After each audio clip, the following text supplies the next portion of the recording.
Wednesday. We're on the internet. 8 o'clock. Oh, look, Andy's froze. Oh, got him. There he is. Hello, everybody. It's a lovely chin.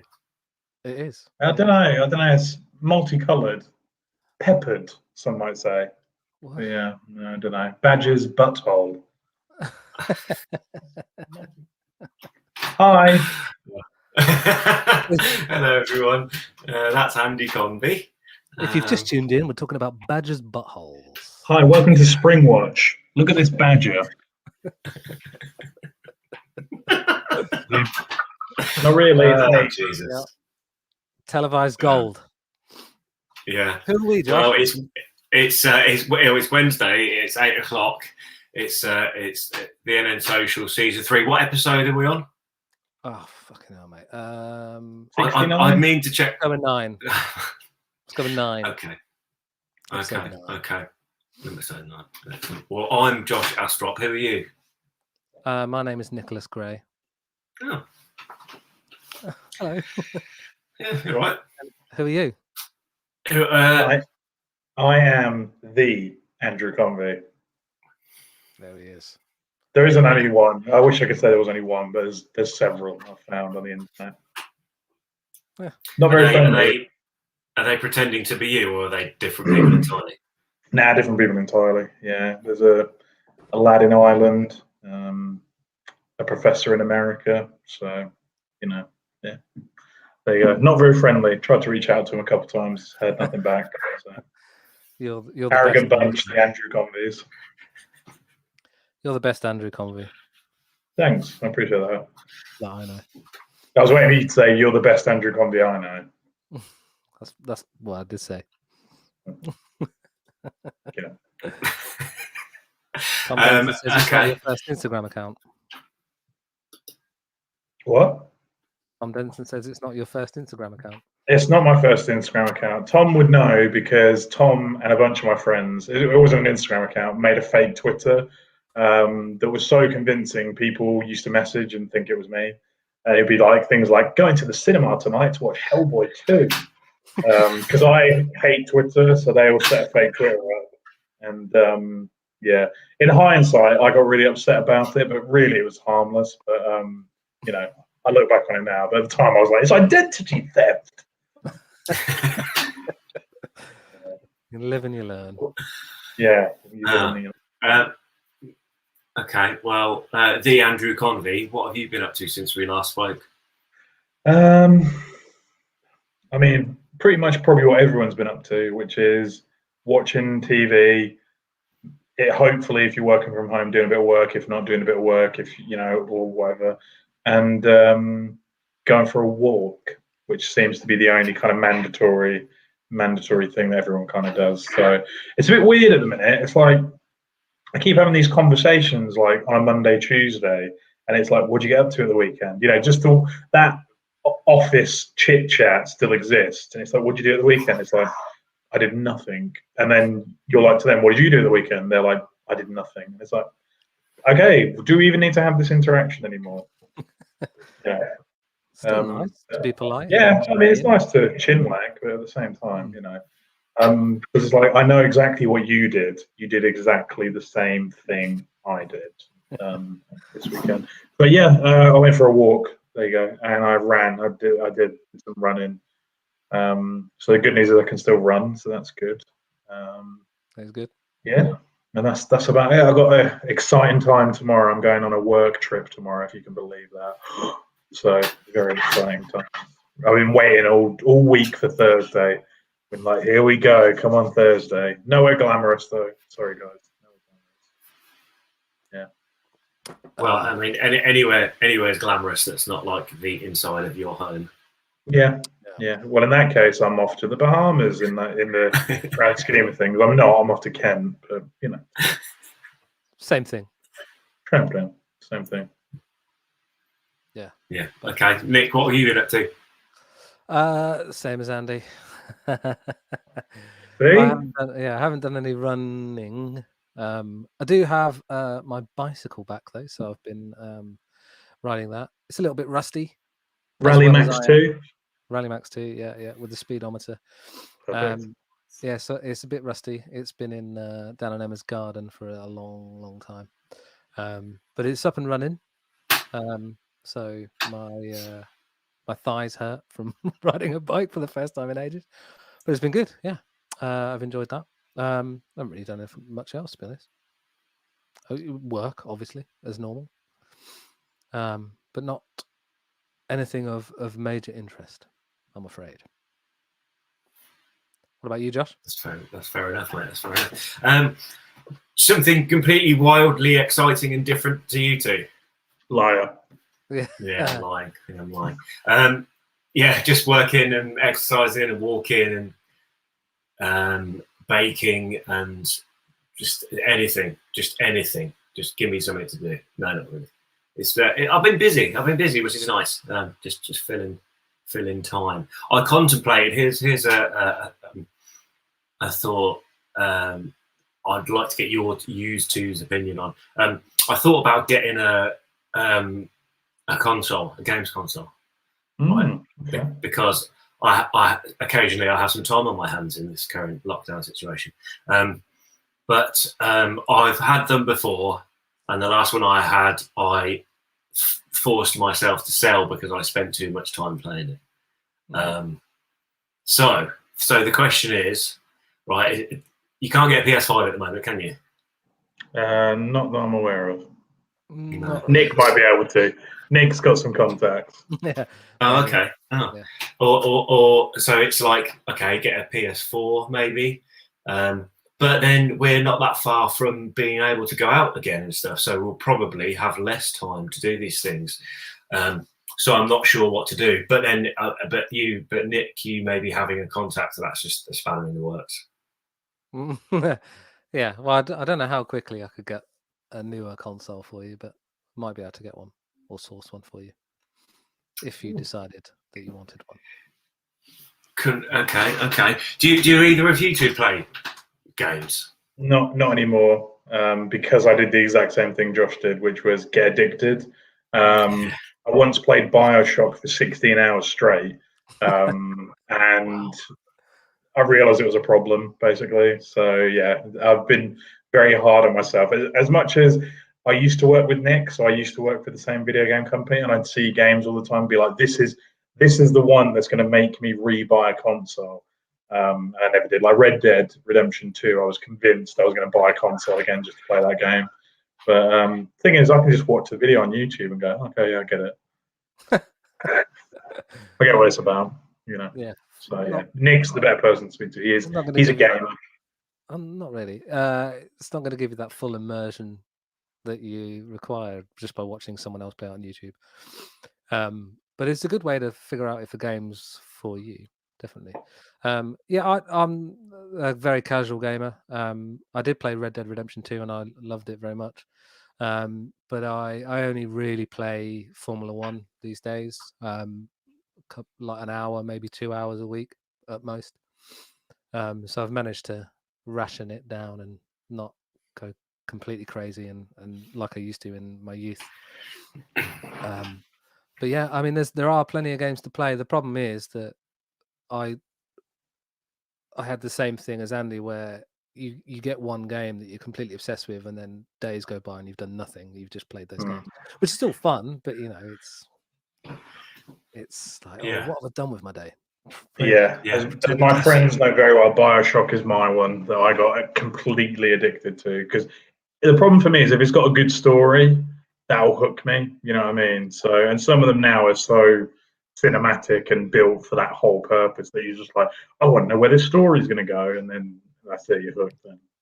Yeah, it's a real like drain on time, but they're like full movies sometimes, these games, and it's a bit like watching a really long film. Red Dead Redemption 2, like if anyone hasn't played that, I would recommend it. It's one of my favorite games of all time. It's so immersive and so fun, even though it's kind of slow paced. But if you ration yourself, you'll be all right. Yeah, I think that's it. I think it's I don't know whether it's I don't know if escapism is the right word, but one of the same reasons that people watch films or listen to music or make music, play games. I found that it was useful for me. It's like switch off. It's something to take your focus off other aspects of your life to focus on something else. So it's really useful, and it's fucking fun. It's just as valid as any other distraction, I think. But unlike a film, you can't watch a film for 16 hours straight. Well, you could, but you probably wouldn't. Yeah. I mean, I have once. I did do that once. I did all the original Star Wars films, 1 to 6, in one day. Yeah, That's an intense day. It was a uni. Like, I finished all my exams and stuff, and I was like, yeah, let's just do it one day, and it was a slog. Yeah, I'm fairly sure Tom Denson's watching. I can't remember if Tom's done all the Lord of the Rings in one day, the extended cuts or not. I might be misremembering that. Can you fit there in one day? Yeah, I know someone who's done it, definitely. I don't know why I think it's Tom, but someone definitely, someone I know has done the extendeds in one day. I just thought, I wonder whether it would be longer than 24 hours. No, they're not that long. Well, the extended's like 4 hours, I think, maybe. Yes, it's like 3, 4 hour films or something like that. Okay. I haven't asked you guys what you drinking, Andy. What have you got? Well, I am drinking Signature Brew Backstage IPA. So there we go. Slowly working my way through the crates that got sent to me. But this is lovely. This is an Indian Pale Ale. This beer gives you an access all areas experience like no other, welcoming you to an unforgettable world of tropical flavour. Cheers. Nice. What about you, Nick? I feel welcome. Let's go.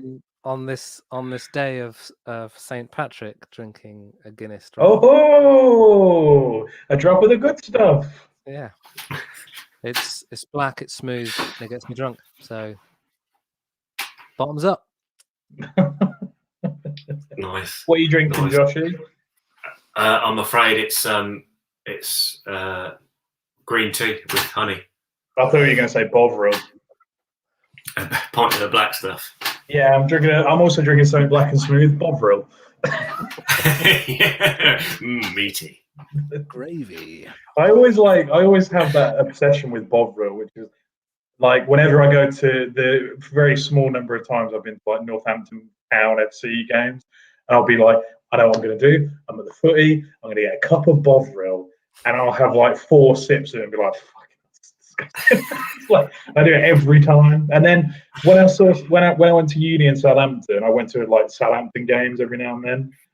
This was before they'd made it back to the Premier League, and you could get the meal deal offer one time at St Mary's Stadiums was a cup of Bovril and a Yorkie, just the two together. That is a good made no sense, but it was like whatever. It was probably 12 quid as well, wasn't it? Yeah, it was weird. It was a cup of Bovril and a Yorkie. Yeah, I'll never forget it. It was like a strange thing. And I just imagine some nutter dipping the Yorkie in.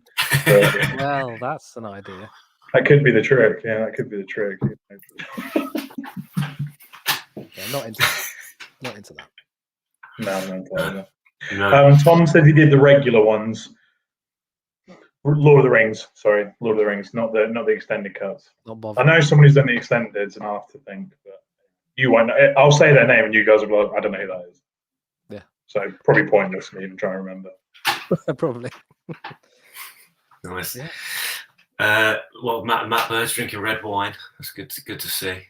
Yeah. So I suppose it's unusual for you to not be drinking. Or I was going to say it's unusual for you to not be drinking wine, Nick. But then you did. We've had Heineken.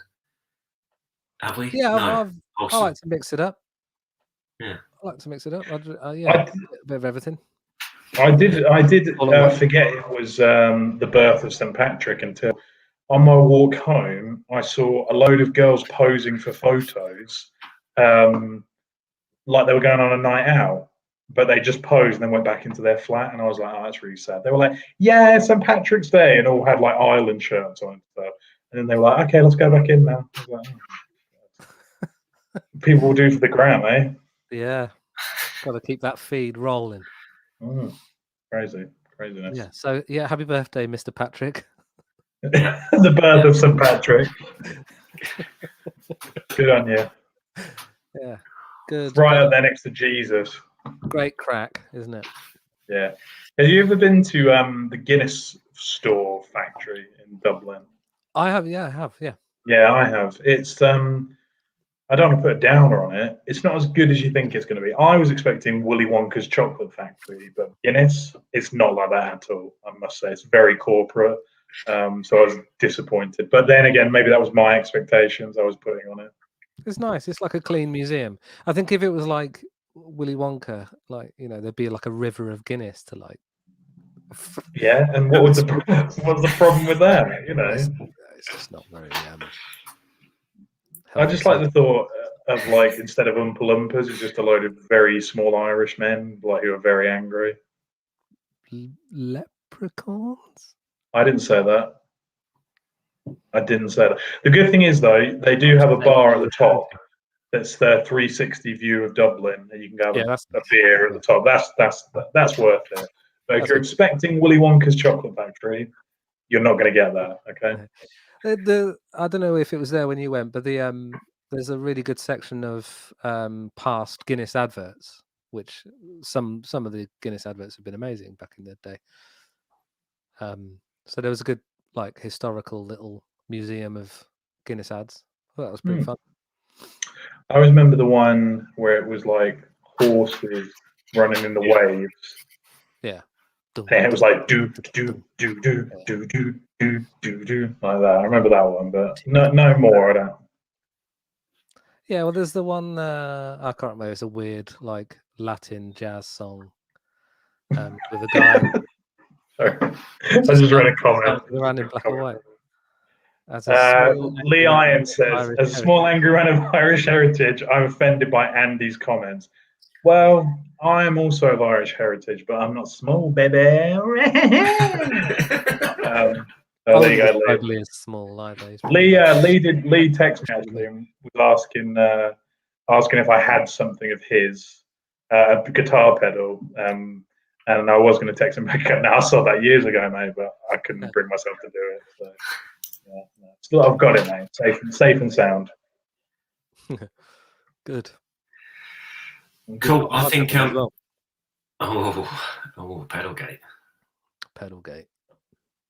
Yeah.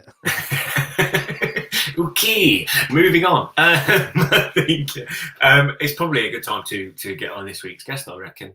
Yeah. Let's just get her on. I mean, a lot of people that are in the chat who there are a few people I've seen pop up that are involved in the Northampton music scene. So you may have seen our guest about. But anyway, ladies and gentlemen, please welcome Claire Coulton. Woohoo! Hey. Claps in the chat. Hello. Hey. You all right? Yeah, good. I was just going to say your set is way better than any of ours. Yeah. Thanks. I've got so much shit. It's just got to get it from the walls. I even made sure that the Jaws posters are visible and the plants, and even still I've been shat on by the biggest crucifix I've ever seen. Honestly, over there, there's a skull. There's a few skulls. I've got so much crap. I've just moved in, so I'm just trying to place it everywhere. And there's still loads in boxes. So, don't do that. Oh, I've just moved these old things. I've just moved in. Honestly, there's piles and piles of crap here. Just stuff behind the camera. Yeah. Well, you've done an amazing job. I've got a car roadmap to play on, so I think that's pretty cool too. Love that. No? Okay, cool. Yeah, so yeah, you've just moved back to Northampton. Yeah, just moved back. Yeah, moved back on Friday. After like being away for maybe like 15 years. So yeah.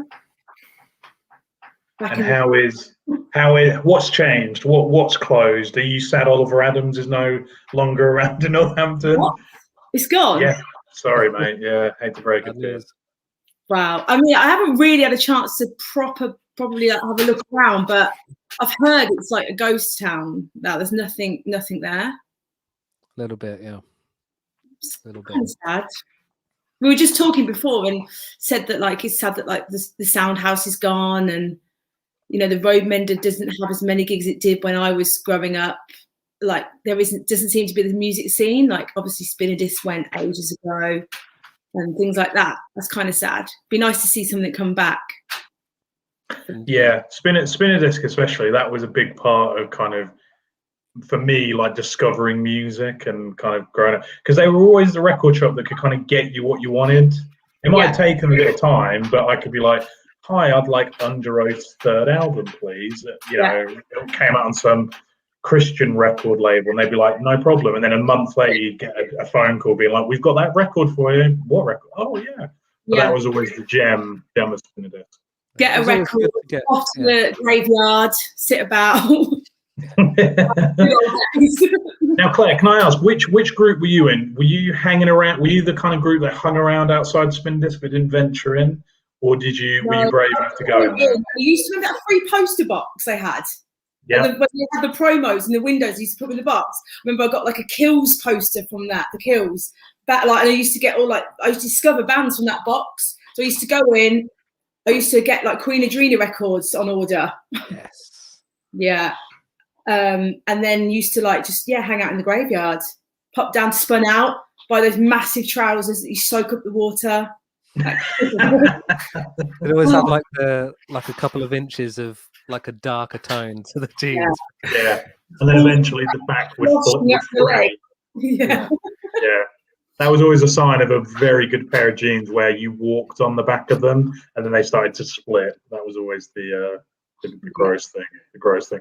But I in terms of Spinner Disc, I don't know if anyone ever ventured to Rugby, but Rugby had a Spinner Disc as well, and I went to college there, and it was a lesser Spinner Disc, I must say. It was all right, but Northampton Spinner Disc was great, but it was one of those really intimidating shops to go in, because I had an awful memory in there where I went in, a sweet 15-year-old man or boy, you know, and I went in there, and the Killers were going to play the Soundhouse. Nick will laugh when I tell this story. The Killers were going to play the Soundhouse, and me being really naive and trying to buy tickets to gigs and never really doing that, I was like to my friend, I'll get us tickets. And I went to the guy and said, oh, can I get 2 tickets for the Killers, please? And he literally just laughed in my face, because it obviously sold out in like 2 minutes, like 3 weeks ago. And I was like, is the gigs tonight? Can I buy a ticket, please? And he was like, ha! And yeah, it was mortifying, absolutely mortifying to have like the cool record shop guy laugh in your face. I know. I think the Departures before that Killer show. They did. Yeah. I think they did the whole tour. Yeah. Yeah. Oh. Yeah. We already. Sorry, Claire. We already have a question for you from Polly asking, "What's your favourite memory from the Soundhouse?" Now we're on kind of gigs early. Do you know what? There's loads, but like I remember, like I went through obviously that massive goth scene, and then the mod scene came like in, and then I used to go to Buzz and Plastic Fantastic, and I probably wasn't even old enough, but used to go with my friend Harley to those nights, and that was just discovering like music and the scene, and the first time he was allowed to go out, and it felt really like a community of people. So that was really nice. I loved those nights. Yeah, I worked there at that time, and it was. Oh yes, you did. The best job I've ever had working there. Yeah. Loved every second of it. I did everything, like worked behind the bar, and then did like as assistant engineer, like plugging in everything. It was great, and cleaning at the end of the night as well. Yeah, well, good fun working there. But like everybody, it used to be a big night. Like everybody would be out. It'd be like you'd look forward to it all week. So, and then obviously as I started I started doing Blast Chamber. It just felt like a massive scene, a community of people. Yeah, like I love that. We just started talking really without talking about you, Claire, and what you've been doing and where you were since you left Northampton. But at the moment, you're a music publicist. That's right, isn't it? But you've not always done that. No, so I sort of left and did internships. So first proper internship probably was One Little Indian Records, so I worked at One Little Indian and then went on to sort of set up a live agency there, and then helped out Derek Burkett, the owner, a little bit on Bjork on the management side. Left that I mean, this is really quick, like overview, but left and then went into management and worked on the Pixies and Mew and Agnes Obel. I moved up to Manchester, set up a magazine with Bez and Mike Joyce and a radio show. And then a Mew tattoo there. yeah. So that was, and then so moved to Manchester, moved back down, and kind of got into it. So I did half my career was management live, so a bit of a mix, and then half of it was being a music publicist. And then I was at Murray Chalmers for a bit, doing like more bands. So I did like Muse, Kings of Leon, Pretenders, Garbage, and Robbie Williams. That was fun. Excellent. Now I'm at Satellite 414, which is it's sort of more of a pop agency, but we still do quite a lot of bands as well. We started to build that side of the roster up. So yeah. Sweet. In a bit of a nutshell. Yeah, I mean that's a pretty intense career in about 3 minutes there, but yeah, but so that's why. So when you, I can't even remember when Soundhouse shut. Now was it 2008? Around then, yeah, 2000. It was around that sort of time. Like that, yeah. So going to spin a disc, and then that was probably before you were old enough to go to Soundhouse, I imagine. Yeah, I definitely. We went to, remember the Lounge? We used to go to the Lounge. The top floor of the Lounge was like indie disco. We would they let anybody in. You could be like 14 and get into the Lounge. So we used to go, that was like the first bit of getting into stuff. And then me and my friend Louise have actually we started going to gigs really young. So I went to 2001 Ozfest at Milton Keynes Bowl. Was that with Slipknot? Slipknot, Medium 21, Disturbed, Black Sabbath reunion show. I mean, I don't know how many reunions they've had, but one of their reunion shows. Yeah. So I actually, because I've been moving, I found all the pictures from that Ozfest, and it's just all you can see is just heads of people, because it was like disposable cameras, so you could never see anything on the stage. I've got hundreds of just backs of heads. You can just see like 666, like miles away from when that Slipknot played. But yeah, so I started going to gigs quite early, and I saw like Jane's Addiction when I was like 17 at Brighton Dome, like sneaked down on the train, me and Louisa. So yeah, and then we definitely wasn't old enough to be getting into the Roadmend or the Soundhouse. My friend Lauren actually just commented, I met her when she was 16 or something, 17. She was in the Soundhouse, so we were all like young. Yeah, a lot of lasting friendships have come out of the Soundhouse. Yeah. Actually true, yeah. So yeah, definitely. So I mean, we've almost been doing this show for a year now, isn't it? Yeah.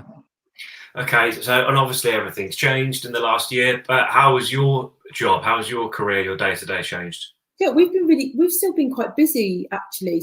Weirdly, like we've been lucky, but we work on like I did Dua Lipa, so she put an album out right at the start, and that's obviously been done really well and kept me busy. And we've got Lana's album out on Friday, which I do with Tom Denson, who's on now, so that's kept us busy. And we've had releases still coming out. People are still putting music out.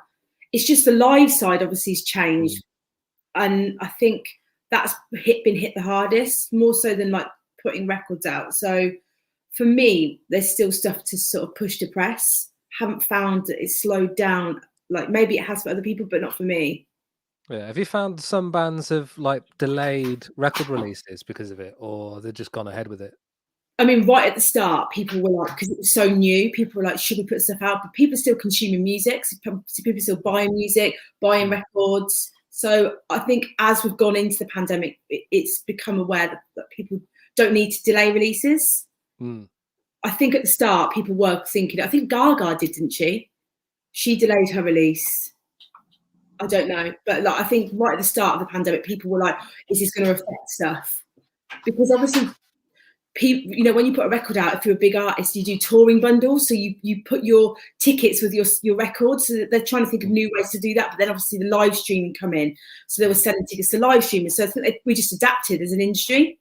I think some artists probably are not immune to it, but are maybe a bit more like, I'm at such a status that I don't need to do a whole tour to support a record.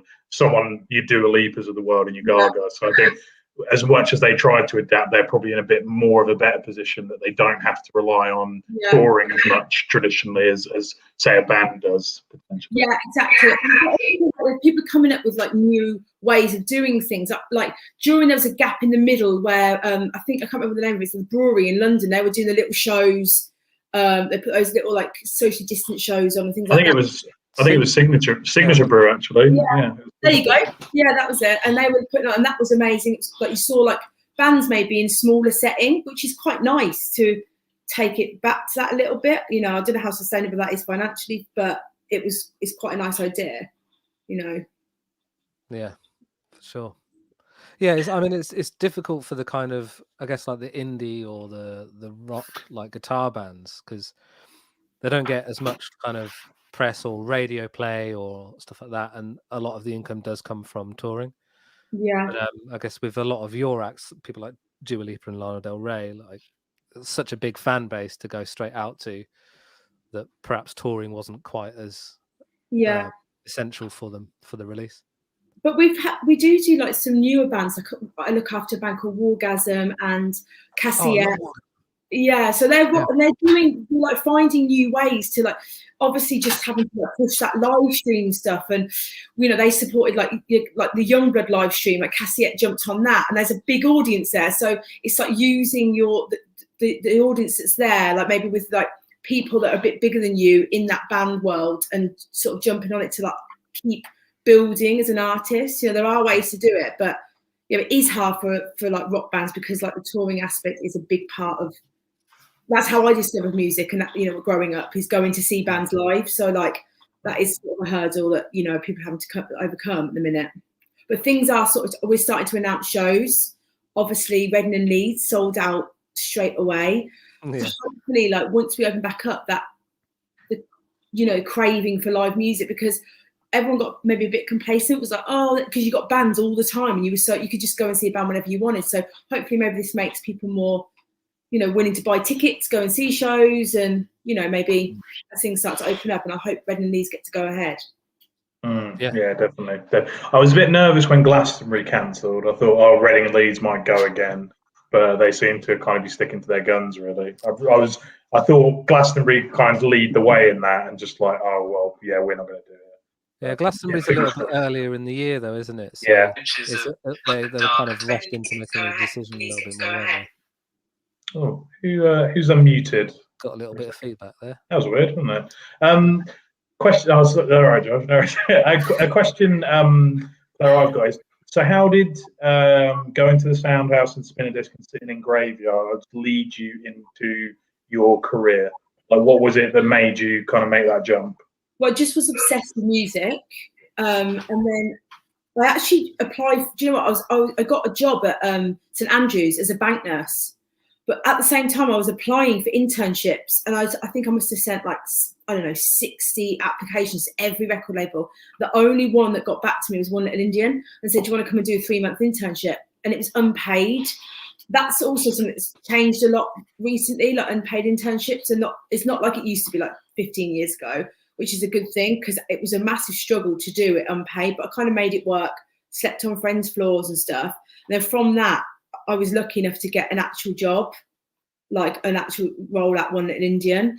But I mean, if I hadn't got that one internship, I don't know if I would have carried on. Like, so I applied for so many. I mean, maybe I would, because I was obsessed with music.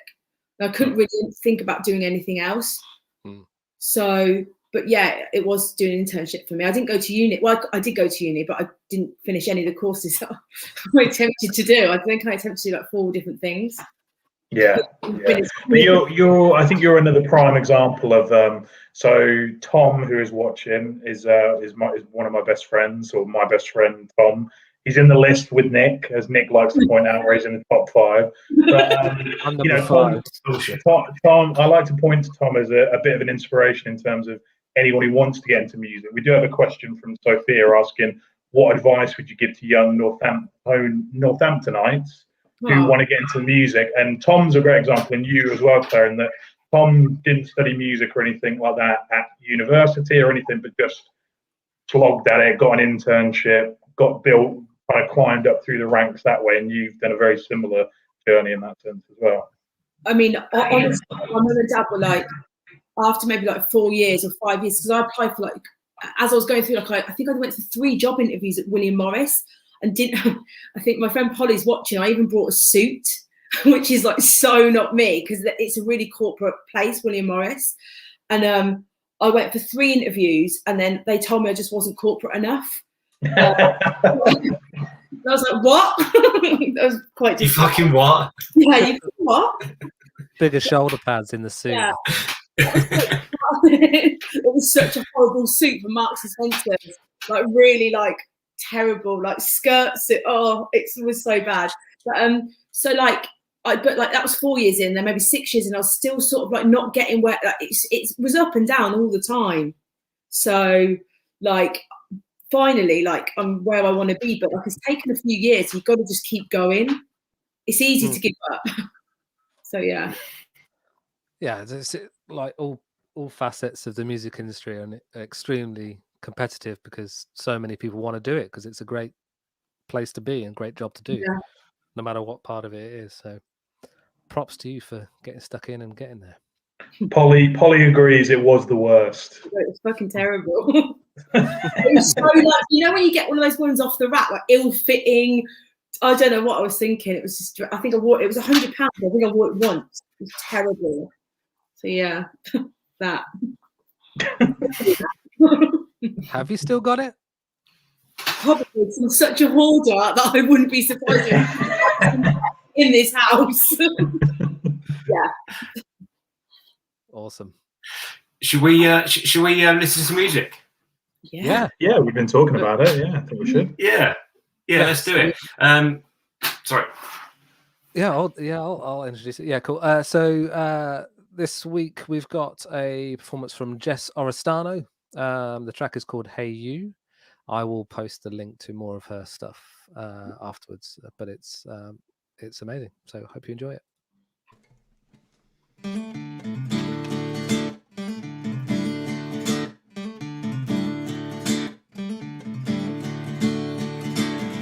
Hey you, do you hear me? Hey you, are you near me? Each time I try, and I always try, you go right on by. Won't look in my eyes, and it's hard when I see you've got no time for me, but I try. It's always the same. You go and I stay in bed. I will lay, and I'm thinking, hey, if I know that it's gone, would it be so wrong if I walked away? Lonely as I am, I'll never make you stay. If you wanna live, that's not me. Lonely as I am, I won't make you stay. No way. It's a cruel, cruel game. This game we play, and we call it love, but it feels like pain, and it's not worth the wait, and it's not worth the weight of the world. And they say when you know, then you're surely in the snow. But my heart said yes, and my mind said no. Said no, said no, said no, said no, you gotta go. Hey you, do you hear me? Hey you, are you near me? Looking for an answer, hoping for a change, but nobody's away to take away the pain, and everything is dark, and everything is fading away. You haven't said you love me since you can't remember when. You pride yourself on stoicism, think he made you a man, but the man's not afraid to feel. Lonely as I am, I'll never make you stay. If you wanna live, that's not me. Lonely as I am, I won't make you stay. No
in the chat. Claps in the chat, please. Awesome stuff. Thank you, Jess. That was wicked. Great stuff. I'm just going to find the link for you all and then post it in the comments. Wonderful.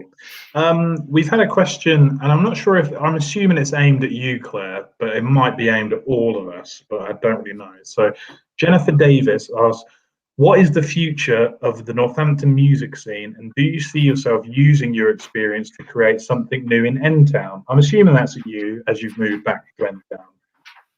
Yeah, it's aimed at me. Yeah.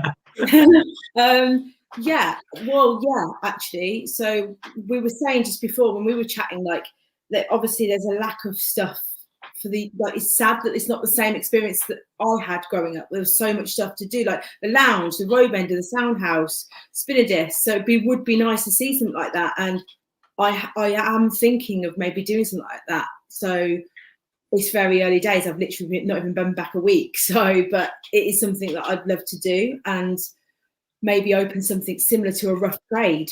So I feel like the town would really benefit from that. And we don't have anything like that. And there's such a massive music scene here still.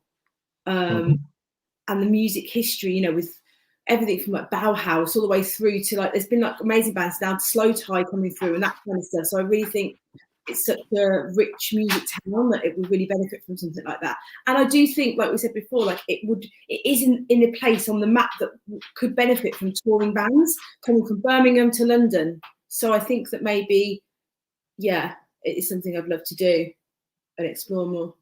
Yeah, I definitely think a record store in the vein of Banquet is definitely something. Because I mean, the only real thing in Northampton is Spun Out and Spiral Archive, really, in that sense. And as much as I love Spiral Archive, it's, you just kind of got to go in and sift through everything. It's like, and you get lucky. That's my way of sort of working that record. Yeah, but it'd be nice to have a community space. I feel like that's what I love. You know, we all used to meet outside Spinner Disc.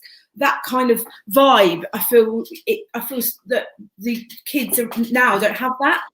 Doesn't feel like there isn't that. I don't know. It'd be nice to have something like that. Something that's more like a hub, somewhere you can meet and hang out and buy records, buy tickets for things and stuff. Yeah, and maybe like some like sessions. You know how like Rough Trade do their one-off little.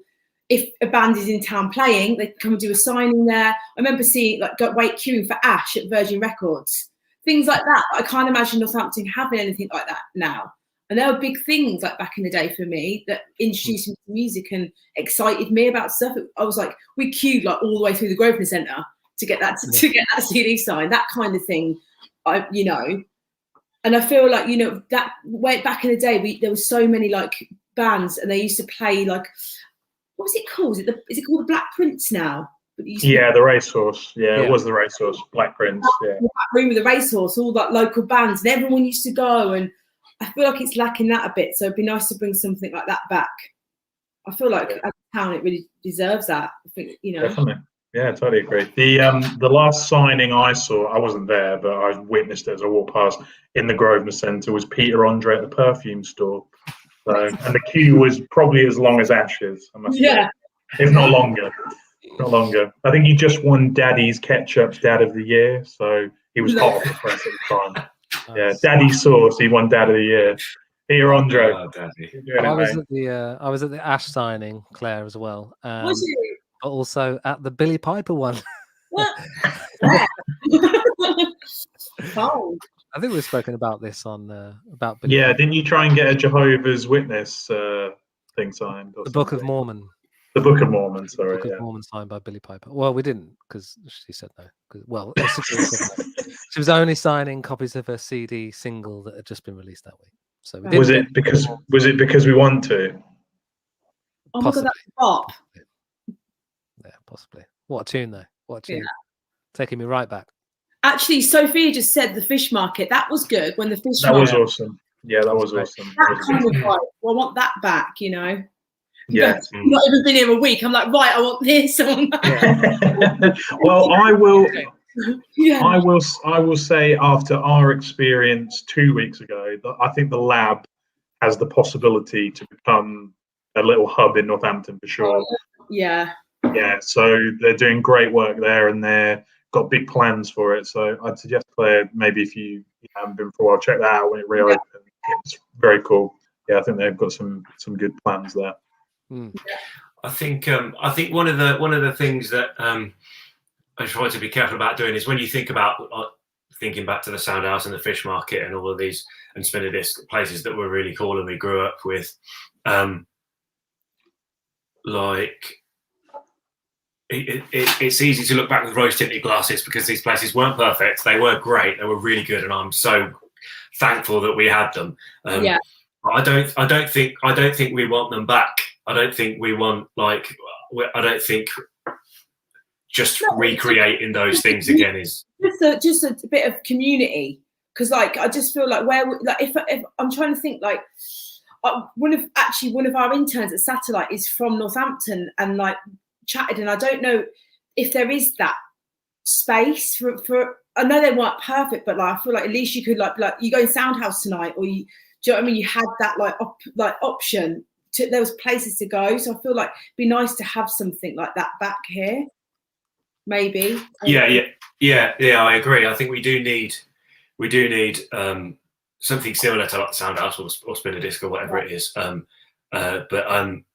But I think we've got the benefit of having been to those places, but also loads of other places, so we can, whatever we want to do, if we want to recreate a scene or do something or start a new project, we've got this experience and stuff that we can make it a mixture of all of the best things of several different places in one thing, which is great.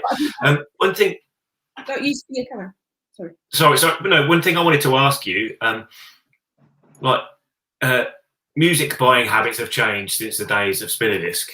Do you think that has any significance at all, or could a shop like a Spinner Disc exist still? Well, it's really weird you say that, because I look after the Horrors. Do you know the band Horrors?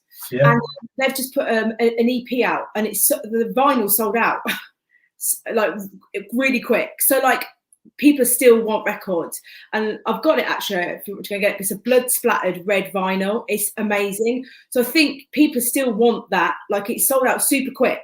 So people still buying records the same as they always have, maybe even more. I swear, I'm sure I sort of read something where vinyl sales are up. I think that's not changed. People still love music the same as they always have.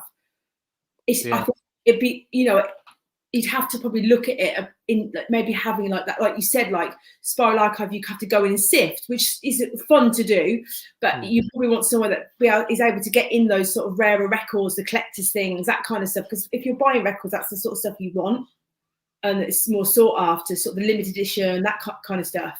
I still think people are buying records like they always have. Yeah, obviously streaming. Well, more so now than they have in the last decade or whatever. But yeah, for sure. So hurry up then, come on, do it.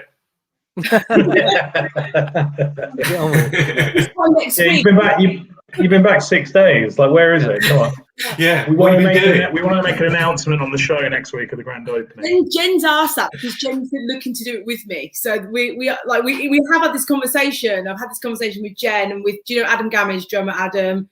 He's been on the show. I've been speaking to a few people about stuff and how we can bring something back to Northampton.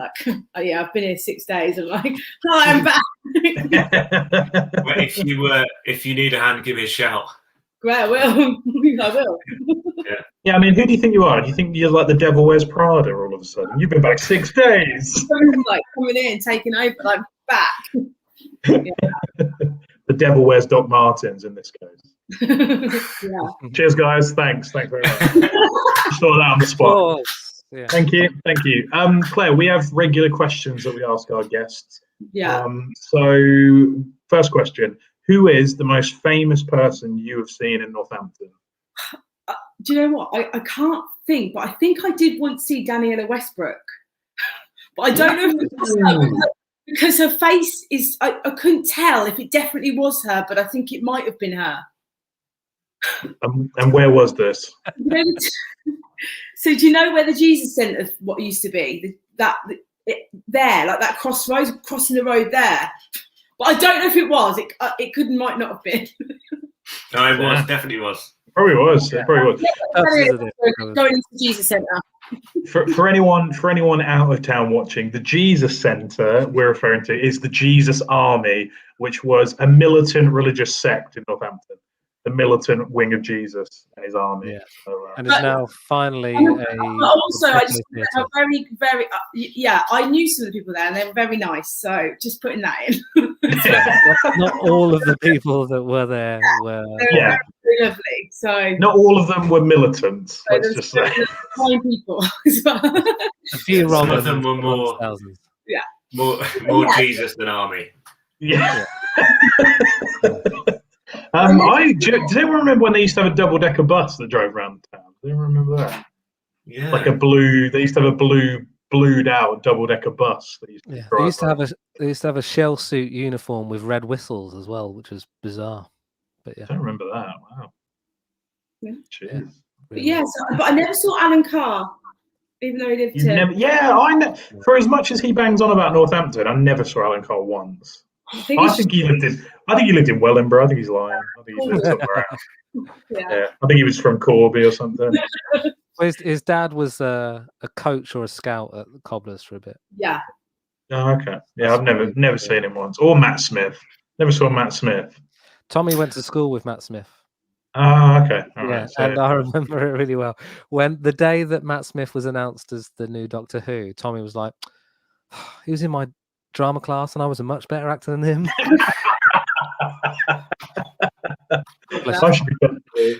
God bless you.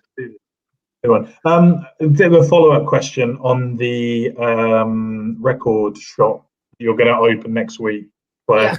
Yeah. Lauren asked, do you think the physical part of going to a record store is still exciting? I say yes, 100%. 100%, yeah.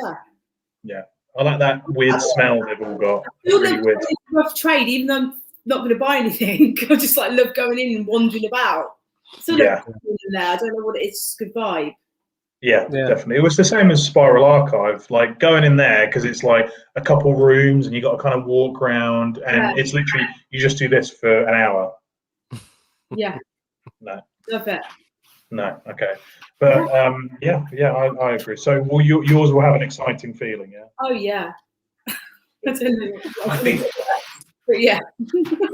I think sofas and coffee and stuff. Yeah. I've got enough stuff to put in there, so. I think there's a place for like both of those types of record stores, like somewhere where there's a catalogue where you can like search for the record you want and it tells you exactly where it is, or somewhere where you want to go and you just want to like crate dig and find out a rare record that you didn't even know existed but it's got an awesome hook on it or whatever. But yeah, if you write this down, Claire, if you can get one of both of those. It's gonna be the both. Okay, fine. Yeah. I just the market research, by the way, just to get the vibe. Yeah. Do you think there's room for VHS tapes and cassette tapes as well? Do you reckon there'll be? Cassette tapes do really well in like coloured cassette tapes sell really well when you do like bundles for artists. People love them; they sell out. You can buy them without having cassette players. Yeah, that is weird. Want them as things like coloured cassettes or whatever. Yeah, anything a bit different, bit nostalgic, that kind of thing. People love that. It's like things, physical commodities. Yeah, it's weird what sells now. Like I was watching this video the other day talking about how real investment now and investment companies are investing in Pokemon cards, which is mental. And they're like $100,000 people are paying for a box of Pokemon cards. What's that one? That shiny one? Is it? I don't know Pokemon. Like Charizard. Yeah. Chizzard. Similar.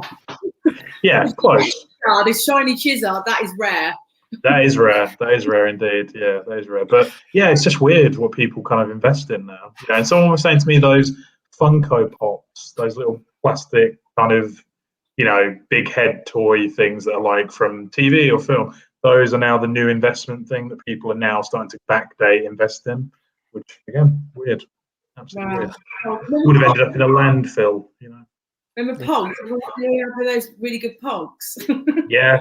Yeah. I mean, I think we can all attest to. I remember at my school, Pogs got banned. Do you remember when something got banned and it was like the hot yo-yos got banned, Pokemon cards, Pogs got banned, and I remember the reason it happened was because this poor lad brought a big like Walls ice cream tub of all his spare Pogs to do swaps, and he was like in the playground trying to do swaps, and this other lad grabbed it and went scramble and threw them all in the air, and it was like a riot. Kids were ripping clothes off, trying to get these Pogs, and this poor lad had lost his whole collection. And the next day we had an assembly.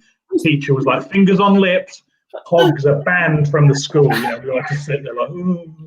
Ours got banned because someone had those razor slammers. I say someone, we all had razor slammers. Yeah. Do you remember the ones? Yeah. And razor slammering each other. Oh my God. That's why I got banned. So, yeah. Okay. Much more violent than my reason. Yeah. Brilliant. Any possibility of you putting together a Northampton band reunion gig? The on-offs, wink, wink, the departure, etc., Claire? No. No, because I don't think they'd do it.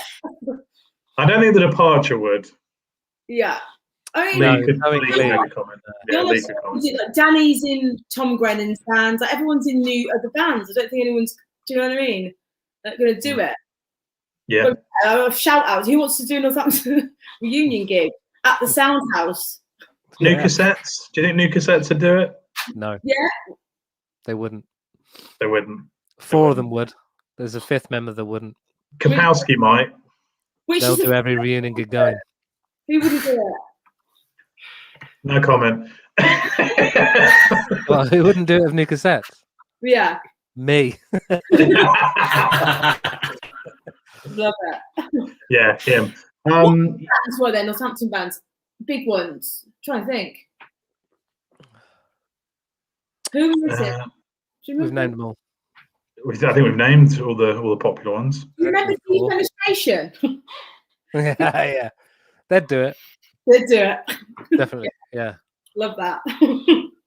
And I remember playing. I remember playing with a metal band from Northampton, where one of my old bands toured in Northampton, and we used to get put on the bill with metal bands all the time, and they were called Borrelia Mass, and I've never seen them ever again. We played one gig with them, and they were maybe the most heavy band I've ever heard in my life, and we were like thrice like after them.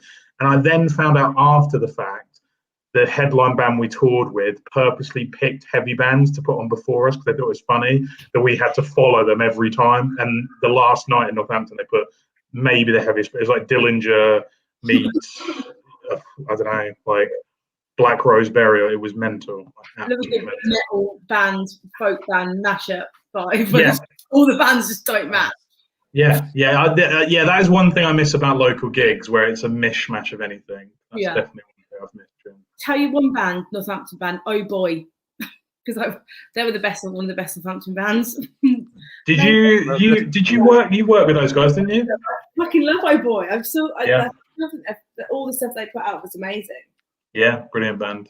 I loved all that. Yeah, Northampton's had some great bands. Yeah, and it still does. Yeah, still has some good ones. Yeah, it still has some good ones. You have to get reacquainted with the Northampton scene, Claire. I will. Sips wine. Claire, this is our next regular question that we ask. What recommendations have you got for people watching? So music, film, TV, podcast, book you've read, anything that's helped you during the pandemic and beyond? Well, music, probably plug the stuff I work on. The new Horrors EP is amazing. Sounds like Ministry and 9 Inch Nails. So if anyone hasn't heard that yet, that's great. And then Wargasm, Cassiette. Someone did. Sorry, Claire. Someone did ask, what do Wargasm sound like? If you could describe them, please. It's just like heavy rock, female, male duo fronted. It's actually like, I don't want to say new metal because that sounds a bit cringe, but it's got a bit of a new metal sound in the vein of like what Poppy has been doing. So do you know Poppy? I also look after Poppy. That kind of rock, new metal-y sound. It's good. It sounds good. Have a listen if you like that stuff. If you like heavy stuff. Cool. Cassie, similar vibe, like heavy. Trying to think what else. I mean, yeah, that's probably it. Okay. What about any TV shows, films you've checked out you liked? I just watched The Act. Did anyone see that? Right. So you remember the story of that of Gypsy Rose, whose mum pretended she was sick her whole life and made her go in a wheelchair. Do you remember this? Oh, okay, yeah. It's the show about that. So she anyway. I'll give you the ending. She kills her mum. Spoiler alert. Sorry, guys. Spoiler alert. Yeah. It's based on a true story, though, so. It's a true story. It's really good. So spoilers were already out there before Claire did ruin it for everyone. The ending, but that was good. I liked that. Book-wise, I mean, just having a look at the shelf. Actually, Tom Denton lent me a really good book called Cherry. That's good. I read a lot of like this kind of stuff. Ooh. So, like murder stuff, like Fred and Rose West and that kind of thing. I don't know. Actually, this is a good book. Stay there. I'll get it for you. Everyone loves a little bit of murder, don't they? Yeah. Although tiny bit of murder. Yeah, but my sister really does, because I noticed she logs on my Netflix algorithm and it's all like murderer next door, and I'm like, I didn't watch that. I'm reading this. It's about food politics. A little bit deep, but yeah, it's quite good. The Pearls of Food Politics. So that's what I'm reading. Cool. That's quite interesting. Quite like that. Nice. That's about it. Oh, and I watched the whole box set of Oz. The prison show. Yeah, great series. That as well. Yeah. That's one of those ones that it's a bit weird. Like Oz was on in like the late 90s, early 2000s, and it gets overlooked a lot by people, but it's up there with like Sopranos. Yeah, really good. Yeah. Wow, that's big talk. Up there. Yeah, I used to, funnily enough, I watched Oz when it was originally on because my dad used to tape it. It was on like Channel 4 at like 1 a.m, and then I'd watch it as well. And there was some pretty out there stuff happens in it. Dark. Yeah, but it's a really good show. Yeah, Oz, highly recommend that. Yeah. Nice. Yeah. Amazing. Good stuff. Nice one. Thank you, Claire. Josh, what you got this week, mate? It's funny we talked about Spinner Disc actually, because I've been listening to live mixes of the Dream Team, specifically Timmy Magic, who is the UK garage DJ from 1998-99, and I used to go into Spinner Disc and buy the Garage Nation like 12 cassette box sets. Yeah, like a club night. That it's like recorded live at a club rave thing, where basically 12 DJs basically play the same songs just in different orders. But when I was 15, 16, that's what I was listening to. And for some reason, I just looked it up again last week. I was like, I haven't listened to that in like 15 years, and I loved it. So I've been listening to that, which has been a bit weird, but thoroughly enjoyable. And I've been watching, similar to what we were talking about earlier, I've been watching Limmy play Call of Duty. And that's pretty much it. Nice. Yeah, you wanted some culture, didn't you? Perfect, mate. Those cassette tapes you were talking about, I never listened to them, but I remember once coming home from college and we used to get like a coach. It wasn't like a bus, it was like a coach they put on. And I remember these lads like talk the bus driver into like, oh, can we put one of these cassettes on, mate? And it was one of those garage things, and it was just like all this like duh, duh, duh, and just the guy going over the top of it. And then the best part was halfway through one of them, the MC's like, yeah, and then he goes, what? Hang on a minute, what the fuck? Get that fucking prick out of here! Get out of here! Like that. And this lad goes, yeah, I was at that one. And I went, what do you mean? He goes, yeah, there was some lad on the floor trying to lift up a girl's skirt, and the MC saw him and beaten up. I was like, oh my god! It was captured on tape and on this like live like album you could buy. I remember hearing those like really distorted. Yeah. You could barely hear what they were saying. And when they're like, sing along if you know the words.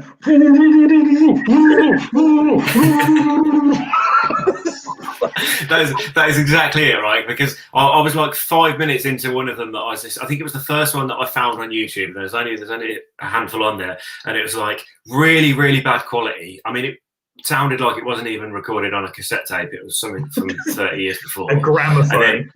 And then the mixing was terrible, and the MCing was even worse, and you could hardly hear it. And he was saying the same 4 rhymes over and over again. But I fucking loved it. What was Helter Skelter? Helter Skelter Soundboard? Is that the same thing? Helter Skelter Soundboard? That was like happy hardcore stuff, yeah. I did go to like a rave under the A4 under the bridges, like when I was probably about 17. Terrible. But yeah, I did go to that. Hold on. Yeah, didn't I see you in that video of those cybergoths dancing to Thomas the Tank Engine? Were you one of those cybergoths under that bridge? I did actually used to have hair like that, fools. heat plastic into my hair, like heat shrink it into my hair. Yeah. Wow. I remember seeing her dressed like it. So not a phase. No, it's a lifestyle. Not a phase, it's a lifestyle. Still got that in your dress-up box along with your suit. With the suit, with the power suit. Oh yeah, yeah. Maybe you didn't get the job because you showed up in the power suit but had melted plastic in your hair. You're not corporate enough. What? What? Yeah. Your Helter Skelter set fell out on the desk while you were trying to Nick, what you got this week, mate? Recommendations? You may have noticed I'm wearing an Idlewild t-shirt. Oh. They released a book of the first 25 years of Idlewild. It is this. Mostly pictures. My favourite kind of book. Because I can't read. Has it got any colouring in bits? Or? It's really good. I'm a few pages in. Takes me a while. But it's really good. Like, I love Idlewild. The first time I saw them was in 1997, so a long time ago now. But they've been one of my favorite bands since then. So the book is just a lovely kind of nostalgic trip down memory lane. Written by Roddy, the singer himself. It's 20 quid, I think, if you want to buy it. If you're a fan of Idlewild. If you're not a fan of Idlewild, you should be. So just fucking buy it. So that's that. What have I been watching or listening to? Just quickly, the Manchester Orchestra single came out 2-3 weeks ago, maybe even longer, but I still can't stop listening to it. It's amazing. Yeah. It's called Bedhead. Really good song. Yeah. It's fucking awesome. It's literally my wheelhouse is just that song. It's brilliant. So go and listen to that. TV wise, I just finished watching Bloodlands, which is a BBC 3 or 4 part thing. Sunday night, 9 o'clock, that kind of vibe. If you like looking at James Nesbitt's Scowl, it'll be right up your street. He just does this for the entire series, but he does it well. And that's really good. And the Billie Eilish documentary that's on Apple TV, that's really worth watching. It's really good. It's very candid, so it's not like a lot of talking heads and a lot of this happened. It's just literally just following her around, and a real good insight into how her and Phineas have written some of those songs and real footage of them actually writing them and recording them. So it's a good behind the scenes kind of vibe. It's a bit long, but it is really good. So I recommend that to anyone. Amazing. Right. Yeah. Josh, have you done it? He's done his. You then? What have I got? I discovered it. Well, I don't think they're a new band, but I discovered them. The Beths from Australia. And they have a new record that, well, I say new, again, I only just discovered it. Jump Rope Gazers, which is really, really good. And one of the singles off it, Out of Sight, I've had it on repeat pretty much non-stop. So that's been really cool. And another music one is Miles Smith and Cult Eviction Ghost Town single. Came upon an Instagram advert, which was weird, and it's brilliant tune. So yeah, Miles Smith Ghost Town, really cool song as well. TV wise, I've managed to escape the grasp of Below Deck. Finally, we finally finished it all. We've watched Mediterranean, normal Below Deck, and now Sailing Yacht. So that's all done. So I've moved on to other things, and I've watched the new Gerard Butler film on Amazon, Greenland, which I can honestly say is rubbish. So maybe don't watch it. It was bad, but like in a watchable bad way. You know, it's it wasn't a like Gerard Butler disaster movie, so you know it's going to be a bit shit. Yeah, but it wasn't like bad as in, like Skyscraper with The Rock. Like that's bad, but like it's like they're like brother every other word and stuff. Anyway, didn't enjoy it, but whatever. I've watched it now. And the other two things I watched this weekend, which are really good, Class Action Park, which is on Sky Documentaries, which is about a theme park in New Jersey called Action Park in the 80s and 90s, where nothing was regulated. All the rides were absolutely insane. They had a water park with a loop water slide in it. It's really interesting documentary. It kind of, it's funny enough, Northampton people, it kind of reminded me of Wicksteed Park, but just extreme. So if you ever enjoyed going to Wicksteed Park, it's like that, but you will die. And people did die there as well. So it's a really interesting documentary. And it's called Class Action Park. It's about Action Park. And there's videos on YouTube where you can see their old rides and stuff. So yeah, that was pretty insane. And then today, I watched the Netflix docu-film called Varsity Blues, which is about it's not Varsity Blues, sorry, I'm saying it wrong now. Yeah, that's the James Van Der Beek movie. No, not the James Van Der Beek. I recommend that. Whilst you're looking, I recommend watching the James Van Der Beek.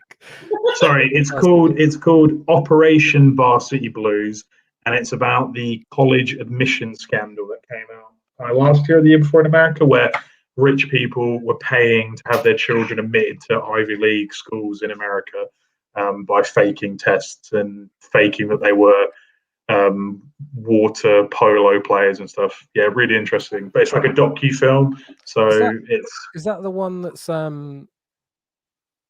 the actor from Desperate Housewives was involved in? Yeah, Felicity Huffman went to prison for 16 days or something. So yeah, I know she must have had a great time with her involvement. But yeah, interesting. So yeah, check it out. It's on Netflix today. Got it. So, yeah. So it's good, but it's no less serious than the original Varsity Blues starring James Van Der Beek. Yeah, my bad. I just remembered something that I don't work on that I really love, a band called Power Plant. Don't know if anyone's heard of them. No. It's really work on them. If you worked on them, would have heard of them. Yeah, I would have said about that. I wanted to give something that I don't actually like. I'm not plugging. I'm not PRing. So always be PRing. Yeah, just always PRing. But Power Plant really good. If you want to check something else up that I don't work on. Cool. What do they sound like? I want to say a bit like a mix between Joy Division and Black Lips. Cool. So I will say that. That's what they sound like. Nice. I want to say it, so I will. Oh, yeah. There you go. Yeah. Lee Irons says, I remember going to Wicksteed Park and wishing I'd died. Yeah, nice. I went a couple of years ago and the go-karts are not as fast as I remember. I remember being a kid thinking they were the quickest things I'd ever been on, but they're definitely not.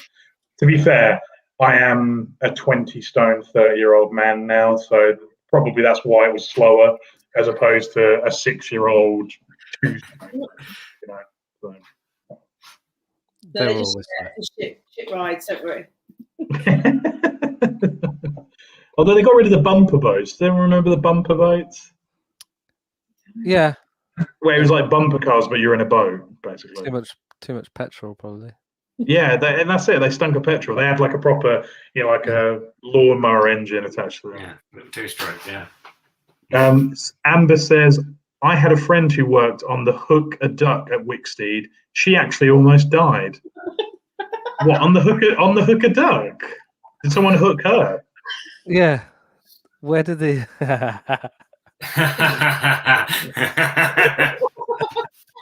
Wow. something funny has just come up? There we go. There you go. Right. Wow.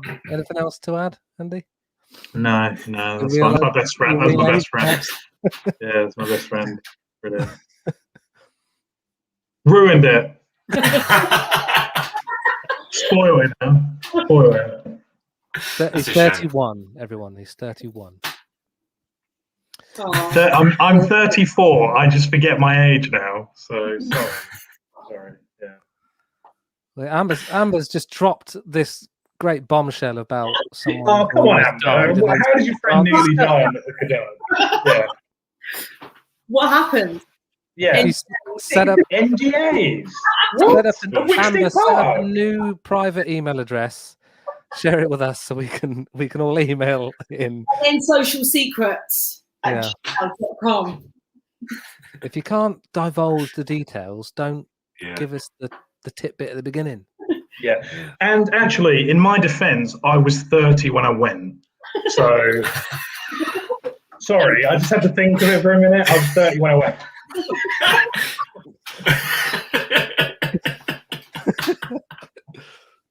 It was a couple of years, 4 years ago. Yeah. I mean, you're older than me, so whatever. I am, yeah, considerably. Claire, can you share, after Amber shared it with you, can you share it with us? Yeah. Thank you. Yeah, thank you. We'll share put it it with on the social page. We're good. Yeah. Yeah, can't we just do that thing where like a celebrity takes out a super injunction and then you can just post it on Twitter and it doesn't matter? Yeah, So really, we'll just do that. Yeah, tweet it out later, Claire, please. I'll do it. I'll change the names. Yeah, perfect. Yeah, there you go. Cool. Great.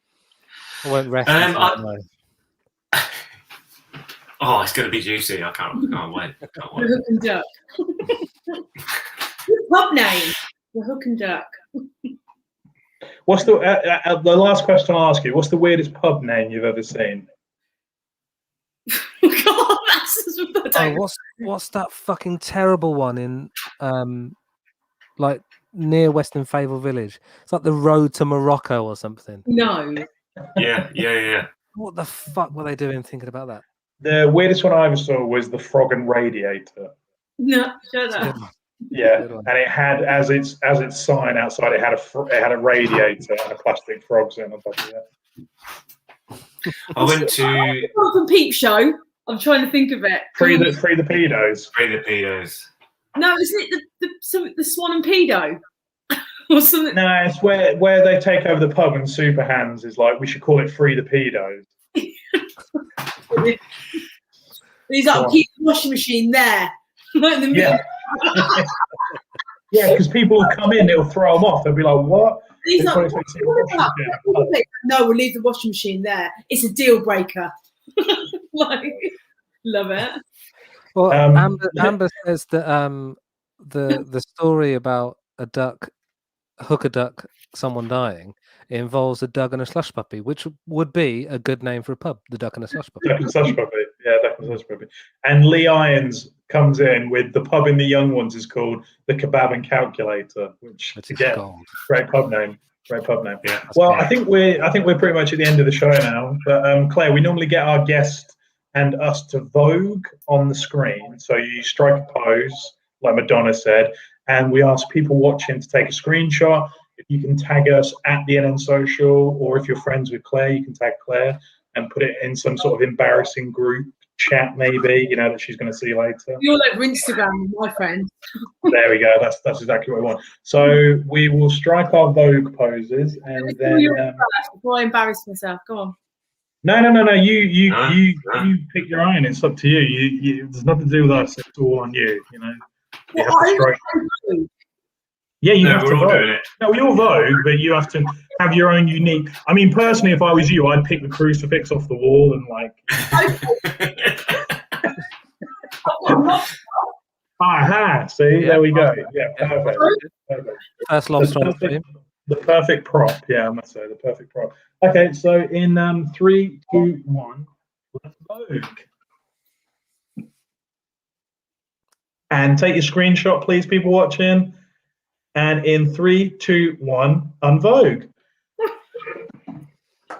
There we go. Well, Claire, thank you so much for joining us on the show. If people want to reach out to you who don't know you, where can they check you out? If you want them to, sorry. Probably don't want them to. No problem, no problem. Forget I even said anything. Instagram, my name.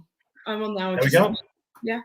There we go, perfect. And if they want to check out music you're working on, where can they find that? Satellite414.com. There you go, Guesty. I've got a plug-in. Got a Guesty plug-in. You mentioned Manchester Orchestra. That's one of ours. That's Tom does it. Yeah. Tom Denson does it, yeah. Nice. Yeah. I'll be hitting Well you done, up Tom. for 3 tickets. Still PRing. Keep it going. Always be PRing. Shout out to Tom Denson for writing the new Manchester Orchestra song Bedhead. That's how it works, isn't it? You guys write the songs. Yeah? That's it. Invite them. Invite Well them. done, Tom. Well done, Tom. Massive. Yeah. Congrats. Perfect. Well, yeah, thank you very much. And also, if you want to check out our musical guest this week, Nick has shared it in the chat. And it will be in the I have, link. yeah. If you scroll up, Jess Orestano. Yeah. Jess Orestano. Thank you very much. Well, that's it. So thank you very much, Claire, for joining us on the NN Social. Wave goodbye until we stop the stream. See you next